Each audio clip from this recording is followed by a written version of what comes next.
नमस्कार, मैं खुशबू शर्मा। हम पढ़ रहे हैं डॉक्टर रीता सिंह द्वारा लिखित पुस्तक रामकृष्ण परमहंस और मैं। पुराने क्रम से आगे बढ़ते हैं।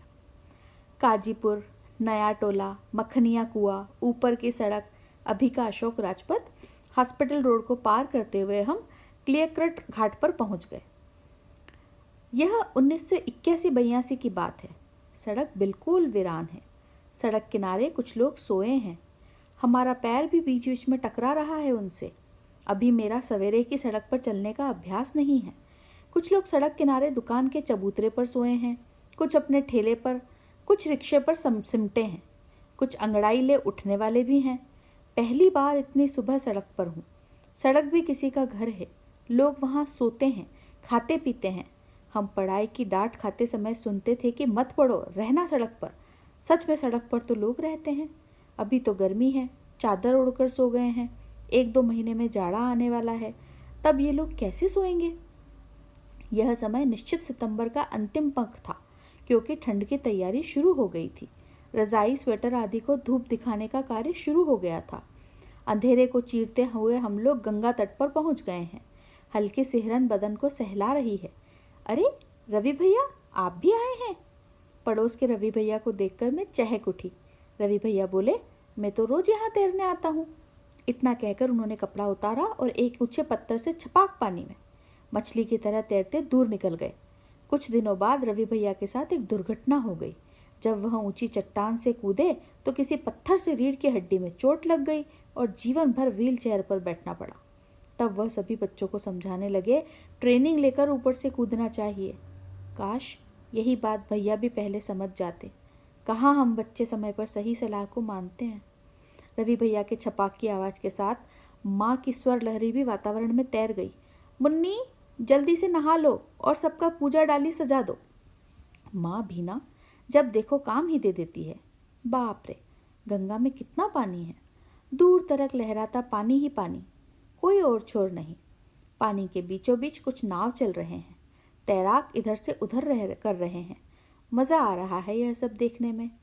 ठंडी हवा से शरीर सिकुड़ रहा है। माँ फिर आवाज़ दी, जल्दी करो, हमें 6 बजे तक घर भी पहुँचना है। वो तो इसलिए बाबूजी नहीं जान पाते कि वो तो 7 बजे तक उठते हैं। मैं धीरे धीरे पानी की ओर बढ़ने लगी। कुछ अन्य धार्मिक लोग हमसे पहले ही पहुंचकर घाट की सीढ़ी पर स्थान ले चुके थे। माँ लोगों ने भी एक किनारे पर स्थान ले लिया और अपनी अपनी डोलची से ढेर सारा सामान निकालकर सजा दिया। माँ भी मेरे पीछे आ गई। 7-8 सीढ़ी उतरने पर माँ ने रोक दिया, तुम यहीं नहा लो। माँ आगे बढ़ गई।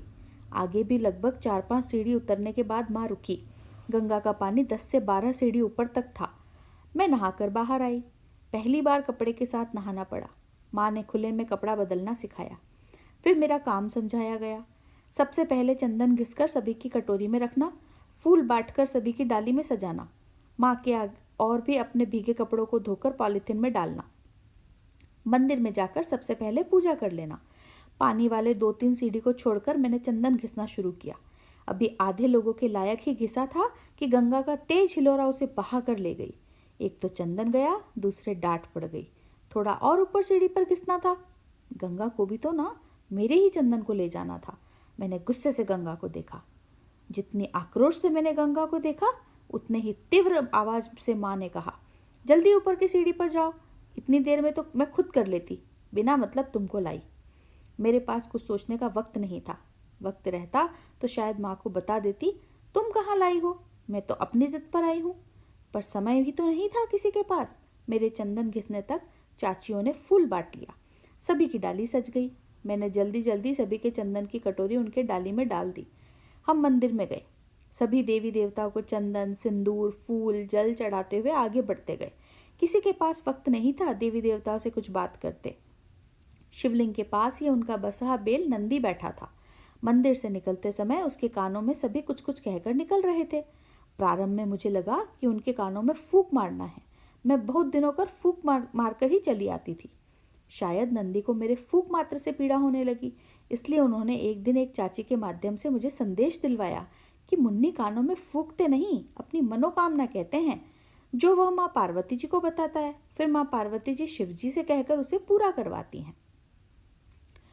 वाक्य बहुत दिलचस्प घटा। हर दिन की तरह उस दिन भी मैं नंदी के कान में फूंक कर आगे बढ़ी। तभी पीछे से चाची ने आवाज़ दी, ए मुन्नी सुनो, नंदी से तुमने क्या कहा?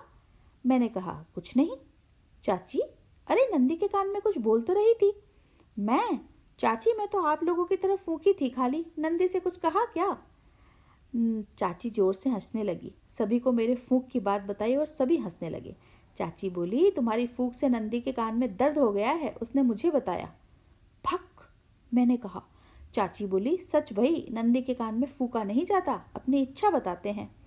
चाची रास्ते भर मुझे नंदी, माँ पार्वती और शिव की कहानी सुनाती रही। समूह की अन्य चाची दादी की हंसी बीच बीच में गूंज उठती। हे भगवान, मुन्नी तुम इतने दिनों से फूंक मार रही थी, बेचारे नंदी के कान में कितना दर्द हुआ होगा। फिर सब हंस पड़ती। मैं रुआसी होकर पूछी, नंदी अब मेरी बात नहीं सुनेगा? चाची बोली, अरे सुनेगा कैसे नहीं, बच्चों की तो वह जल्दी सुनता है। इसीलिए तो नंदी ने बताया कि मुन्नी को अपनी इच्छा बोलने बोलो, फूंक से मुझे दर्द होता है। हम घर पहुंच गए। मैं सोचने लगी कि कल नंदी से क्या इच्छा बोलूंगी। स्कूल गई पर पढ़ाई में मन नहीं था, अपनी इच्छा पर उलझा था। आखिर कल नंदी से क्या बोलूंगी? आज यहीं तक, पुनः इसी क्रम में आगे मिलेंगे। नमस्कार।